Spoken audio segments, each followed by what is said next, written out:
Well, Missourians will vote next week on whether to block cities or even counties from adopting an alternative election format meant to put more power in each voter's ballot. It's called Amendment 7. It bans ranked choice voting, but opponents call it an attempt to trick voters into banning something without realizing how it would benefit them. Missouri Capitol Bureau Chief Joe McLean breaks this down for you tonight from Jefferson City. If you've ever been in a voting booth feeling like you have to vote for the lesser of two evils, this voting system would completely eliminate that problem, because each ballot asks voters not just which single candidate they prefer the most, but how much they prefer every candidate. The first thing voters will see on the ballot question is whether to change voting laws from allowing, quote, all citizens to vote in our elections to say, quote, only citizens can vote. Republican sponsors say that's to stop any possibility of a non-citizen casting a ballot.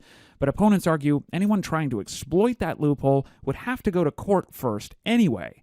They say the amendment's real goal is to cut off ranked choice voting as an option. Is a deliberate attempt to trick Missouri voters into voting for something that will limit their choices in elections going forward. So how does ranked choice voting actually work? On a ballot, each voter gets to select not just their first choice, but their second, third, fourth, and so on.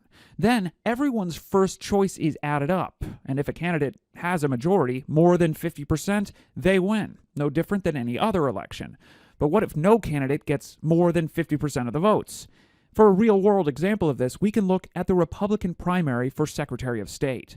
There were 8 candidates in that race, and none of them got more than a quarter of voting support. Senator Denny Hoskins won the nomination with just over 24% of the votes, meaning 3 out of 4 Republican voters chose someone else. The bottom 6 candidates, for example, earned a combined 59% of votes cast. So if ranked choice voting were implemented here, and all those who supported Adam Swadron, Jamie Corley, Valentina Gomez, and so on would have their alternative choices considered.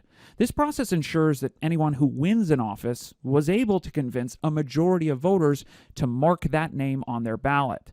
Because of that, this style also changes the way candidates campaign by disincentivizing divisiveness. They can't be trashing one another because they need the second and third choices of their competitors. If those competitors are defeated, you want their second and third votes to add to yours on your way to getting 50% plus one or better.